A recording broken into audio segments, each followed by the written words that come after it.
The shriek of shattering glass echoed down our quiet street, slicing through the summer air and hitting me like a slap. I was just turning the corner groceries, digging into my palms, still thinking about the email I'd have to answer after dinner.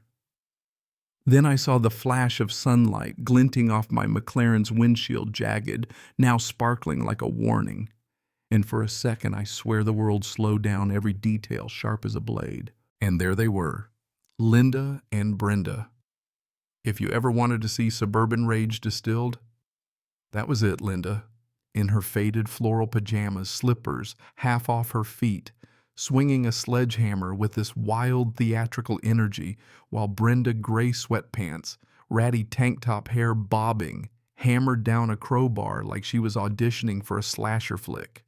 The sound it made when it struck the hood was awful wet and final, like a bone breaking in a quiet room. Phones were out. People love a good spectacle, right? And Linda's voice cut over the chaos, yelling, "This is what you get for parking your spaceship in our neighborhood." Brenda followed with a gleeful, "Maybe now you'll get the message," and then just for the hell of it, she booted off my side mirror like it had insulted her family. You know what I mean?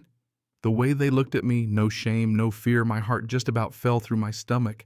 "Are you out of your minds?" I finally shouted, but it felt small, pointless. Linda just looked me dead in the eye, all cool and righteous, and said, "You shouldn't have disrespected us." Brenda nodded, looking like she'd just handed down the law from Mount Suburbia. Sirens started up somewhere behind me, but all I could do was stare at the ruined car I'd wanted my whole life. Flashback to the day I bought that McLaren flatbed delivery matte black ceramic brakes, every penny I'd ever saved from freelancing, living off ramen, skipping every vacation for 3 years. That car was my little rebellion, my made-it moment. When I first parked it in my new driveway garage, still jammed with boxes, I thought nothing could go wrong here. Retirees, dog walkers, families with sidewalk chalk, the kind of neighborhood where good morning actually means something. How wrong I was. I met Linda and Brenda day one. They popped up at the end of my driveway like the opening act of a horror show. "Nice car," Brenda said, eyes narrow. The kind of tone that sounds friendly but isn't. Did it come with an attitude? I tried to laugh it off. Linda crossed her arms. Let me know they'd lived here 10 years and kept a certain standard.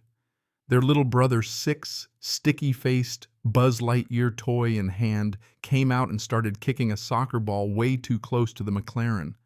I asked him gently to watch it, and you'd think I'd insulted their whole bloodline.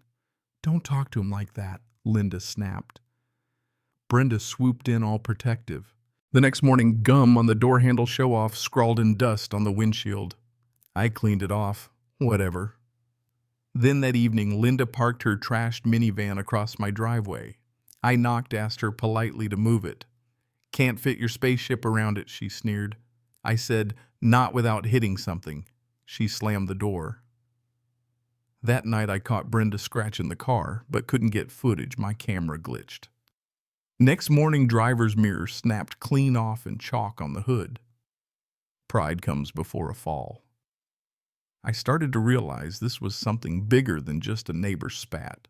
A few days later, my neighbor Sarah sent me a video of Linda and Brenda out in daylight smashing my car like it was a public execution. "Let's see if it still drives now," Brenda yelled. Police showed up fast. Linda started wailing about self-defense. Brenda claimed emotional trauma, just a total circus. They got cuffed right there, loaded into cruisers. As Linda was shoved into the back, she spat at me. "You'll regret this. This isn't over." Yeah, that happened. But here's the thing, they didn't go to jail. Not really. Released by noon next day, just paperwork and a slap on the wrist. Then I get a knock, sheriff's deputy with a harassment complaint. They accused me of threatening the one with the destroyed car. The deputy almost apologized for having to file it. My insurance company intentional vandalism isn't covered unless they're convicted. Translation, sue them yourself, so I did. I found a lawyer, Dion Patel, fast-talking, always grinning. Let me guess, he said, flipping through my paperwork, they're broke and think they're victims. He loved it. We filed suit, and I sent a cease and desist for good measure. The next day, Brenda posted a Facebook video, tears drama, said I threatened her baby brother, Called my car a weapon of status. 12 likes, 2 comments, both Linda. But then a twist. A teenager down the street, Miles, DMs me, "Hey, I think I filmed the whole thing. Want to see?" I invite him over. He's got GoPros everywhere, caught the whole thing from his bedroom. Crystal clear footage, crowbars, insults Brenda, looking right at the camera saying, "Hope he's watching this from whatever overpriced cafe he's crying in. You can't make this up." I clipped it, captioned it, uploaded to TikTok with #Karen Smashdown. It went viral. News picked it up. Reddit had a field day. Someone even revived Linda's old Yelp reviews with 1-star bombs. Then came the countersuit. Yeah, they tried to sue me for public humiliation and inciting mob violence. Their lawyer, Dennis Arlen, was a sweaty guy known for getting speeding tickets tossed. HOA called an emergency meeting. Not to support me, oh no, but to warn me about unapproved surveillance distribution. I called the board president, Franklin Hill, who wears a bow tie on trash day, and asked if he was serious. He just said it's about harmony, not sides. But when I asked around, turns out Linda and Brenda had a history called animal control. One neighbor accused another of selling weed because she had aloe plants, tried to get a kid banned from the pool for splashing. So I compiled every bit of footage Miles had: Linda yelling at mailmen, Brenda shrieking at scooter kids, both of them digging through HOA mailboxes. 10 minutes of pure undiluted suburban tyranny. Sent it to Franklin, sent it to Dion, then waited. That silence heavier than any argument. Finally, Brenda knocked on my door, no crowbar, just a manila envelope. I came to apologize, she whispered, face red, hands shaking. She handed me the envelope, medical bills for their brother, apparently. We were under stress. She said, "Please don't ruin us." I told her, "I'm not the one ruining you." Behind her, Linda watched, arms crossed, silent. Right after Dion called, "Check your email."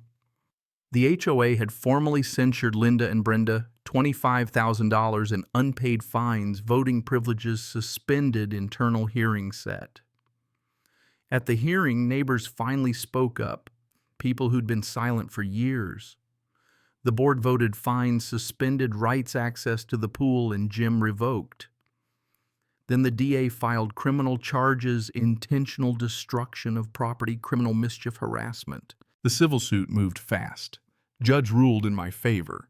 Linda and Brenda tried to declare bankruptcy, denied because malicious acts aren't covered. Their aunt, who owned the house, sold it quietly. New couple moved in, brought guitars and fresh air.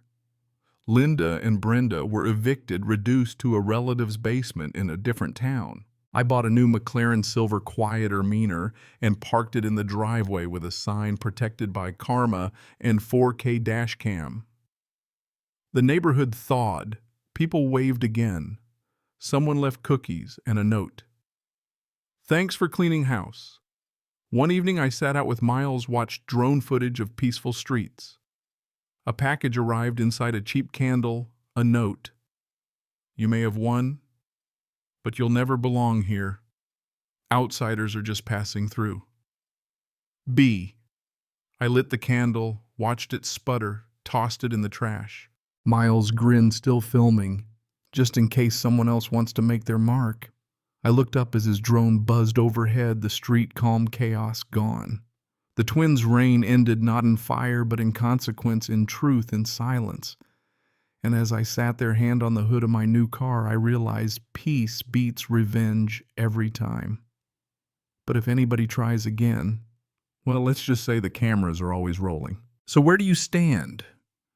Was justice served, or did it go too far?